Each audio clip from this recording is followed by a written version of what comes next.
अस्सलाम वालेकुम dear students, hope you will be fine.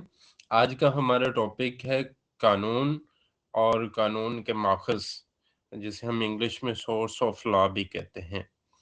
तो कानून, जैसा कि मैं आपको पहले भी पढ़ा चुका हूँ, कि ये रस्म और रवाज का एक मंबा होता है।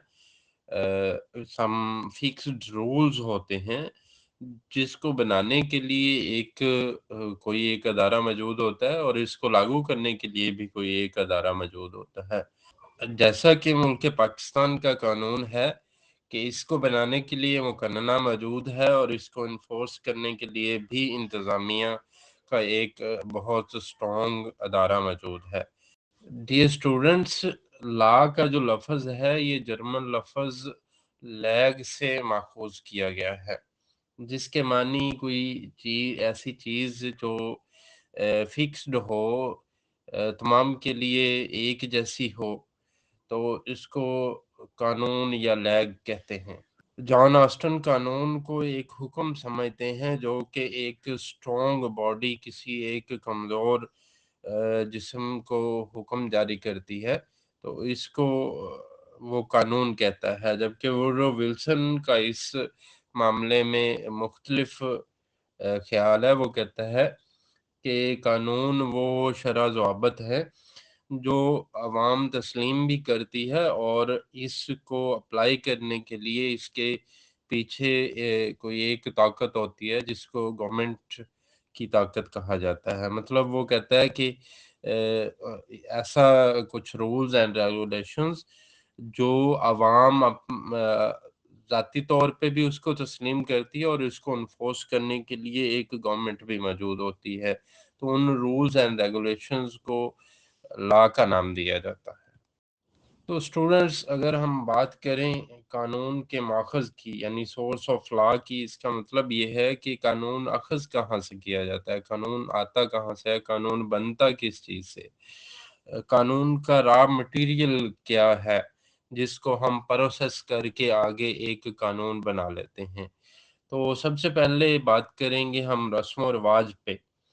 डियर स्टूडेंट, जैसा कि आपको बताया गया है कि in the state of nature, जब एक कुदरती रियासत पाई जाती थी तो वहाँ पे कानून इसी शक्ल में मौजूद था कि सिर्फ रस्म और रिवाज पे कानून बेस कर रहा था। तो वही रस्म और रिवाज जो हैं, जब रियासत डेवलप हुई तो वही रस्म और रिवाज ने एक कानून की शक्ल इख्तियार कर ली।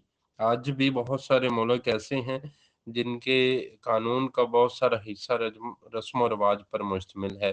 जैसा कि बरतानिया एक ऐसा मुल्क है जिसका कानून रिटन फॉर्म में नहीं है और वो बहुत सारे रस्म और रिवाज पर बेस करता है। वहाँ पे बादशाहत का जो अदारा है वो तमाम का तमाम रस्म और रिवाज के बेस पे चल चल रहा है। ये कदीम दौर के जो रस्म और रिवाज थे, आहिस्ता आहिस्ता इन्होंने एक कानून की शक्ल इख्तियार कर ली है।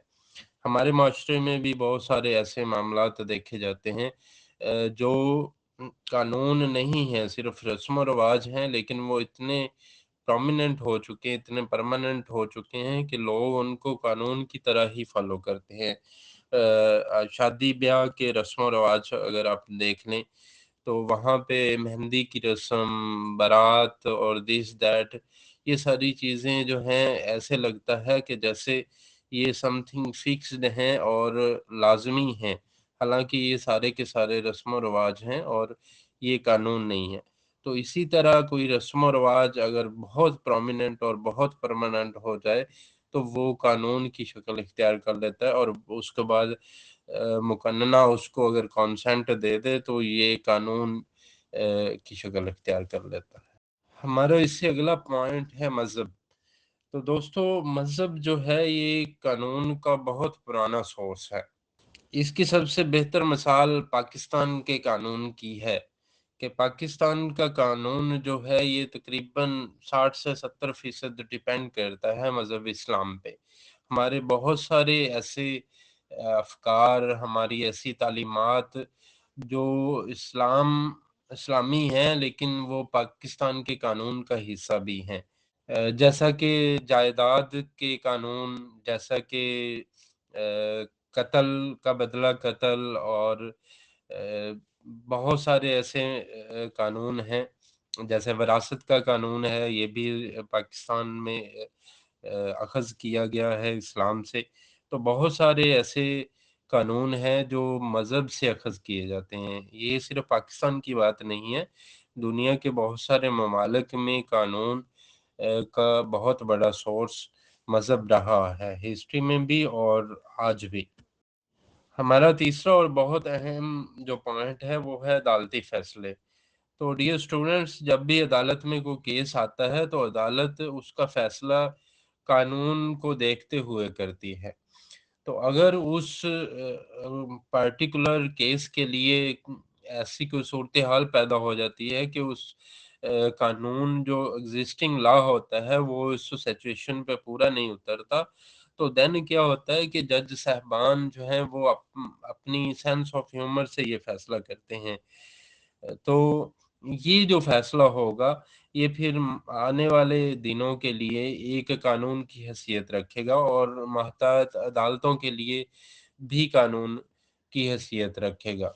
इन फैसलों को जजमेंट लॉज़ भी कहा जाता है और लोअर कोर्ट्स के लिए प्रेसिडेंट का नाम भी दिया जाता है। वकील हज़रात जब किसी अदालत में बहस कर रहे होते हैं, तो वो इस सिलसिले में बहुत सारे प्रेसिडेंट्स जो हैं वो पेश करते हैं कि फ़लाँ दिन फ़लाँ अदालत ने जो कि अपर अदालत है उसने ये फ़ैसला दिया था और यही सूरत-ए-हाल थी, यही सिचुएशन थी, लिहाज़ा आपको भी इस जजमेंट लॉ या प्रेसिडेंट के असूल के तहत आपको भी ये फ़ैसला देना चाहिए। हमारा अगला जो पॉइंट है वो है जी प्रिंसिपल ऑफ इक्विटी, या फिर असूल मुआदलत भी इसे कहते हैं।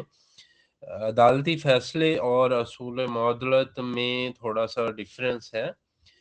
वहाँ पे ये होता है, अदालती फ़ैसले में ये होता है कि अदालत फ़ैसला करती है कानून की तशरीहात को चेंज करके।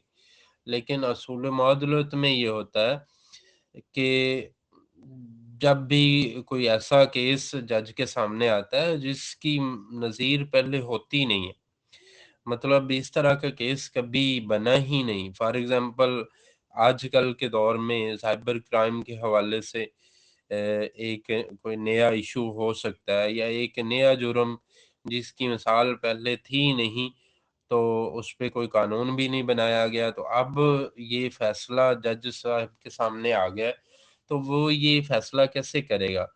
तो वो फ़ैसला फिर अपनी सेंस ऑफ ह्यूमर से ही करेगा। तो उस सिलसिले में हिस्ट्री में कोई उसके पास मदद नहीं है। वो टोटली डिपेंड करता है कि वो इंसाफ़ के तकाज़ों को पूरा करे कि इंसाफ़ क्या बनता है। जैसा कि इस्लाम में इसको क़यास का नाम दिया जाता है, जैसे मुआज़ बिन जबल का वाक़या बड़ा मशहूर है कि अल्लाह के नबी ने जब उसको यमन का गवर्नर बना के भेजना था, तो आप सल्लल्लाहु अलैहि वसल्लम ने उससे सवाल किया कि मुआज़ तुम अपने फ़ैसले कैसे करोगे? तो आप मुआज़ ने जवाब दिया जी मैं कुरान और सुन्नह की रोशनी में करूँगा। अब सल्लल्लाहु अलैहि वसल्लम ने फरमाया कि अगर कुरान और सुन्नह से आपको कुछ ना मिले, कोई ऐसा फ़ैसला हो तो फिर उसने कहा जी कि मैं वो फ़ैसला अपनी सेंस ऑफ ह्यूमर से करूँगा, मैं अपनी सोच से करूँगा। तो आपने उसकी तायीद की, आपने कहा जी ठीक है मुआज़ तुम ऐसे ही करना। तो ये एक मिसाल है इक्विटी की। इससे अगला और बड़ा अहम जो पॉइंट है, वो है जी कानून की किताबें, यानी कि बुक्स जो लोग कानून के ऊपर लिखते हैं, तो उसमें बहुत सारी ऑथेंटिक बुक्स भी होती हैं, तो उस से भी कानून को अख़ज़ किया जाता है, उन बुक्स की मदद से भी कानून बनाया जाता है। जैसा कि इस्लाम में हमारे 4 इमाम हैं और चारों इमामों ने मुख्तलिफ़ किताबें लिखी हैं, तो हम इस इस्लामी रियासत में कानून बनाने के लिए वहाँ से बहुत सारी हेल्प लेते हैं और बहुत सारे हमारे कानून हैं, जो इन्हीं किताबों के ऊपर डिपेंड करते हैं। जैसे कि इमाम मालिक है, इमाम अबू हनीफ़ा है, इमाम अहमद बिन हम्बल है, इमाम शाफ़ी है।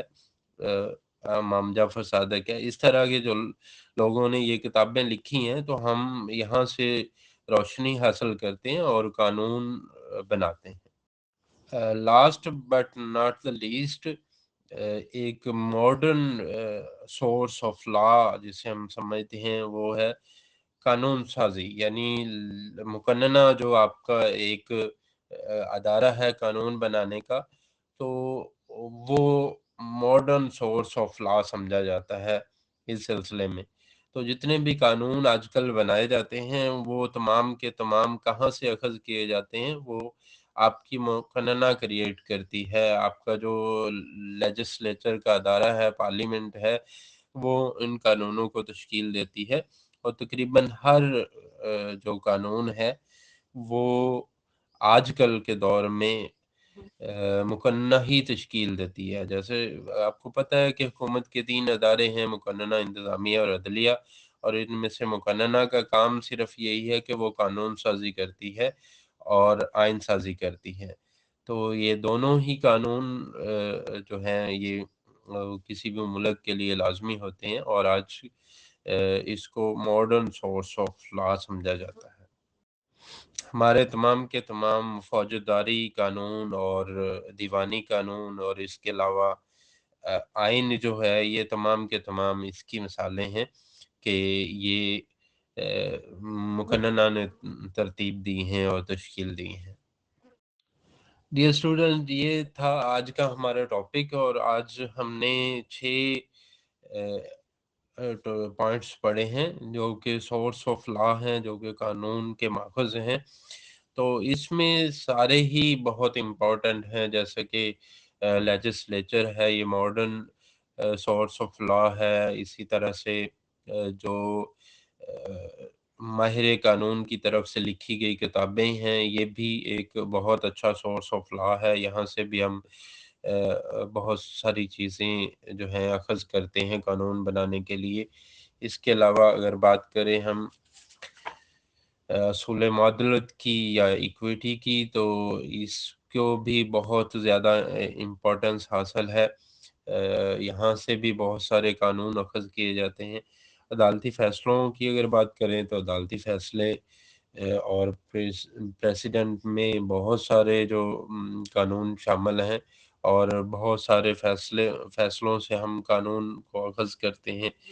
मज़हब और रस्म और रिवाज, ये 2 कह लें कि पुराने सोर्स समझे जाते हैं, ओल्ड सोर्स ऑफ लॉ समझे जाते हैं और इनकी बहुत बड़ी कंट्रीब्यूशन है कानून की तश्कील में। आखिर में आपसे एक सवाल है कि क्या पब्लिक ओपिनियन, अवामी राय जो है, ये कानून का एक सोर्स है या नहीं है? अगर है तो क्यों है और अगर नहीं है तो क्यों नहीं है? ये लाज़मी आपने मुझे कमेंट में बताना है। तो दैट्स ऑल फॉर टुडे। अल्लाह हाफ़िज़।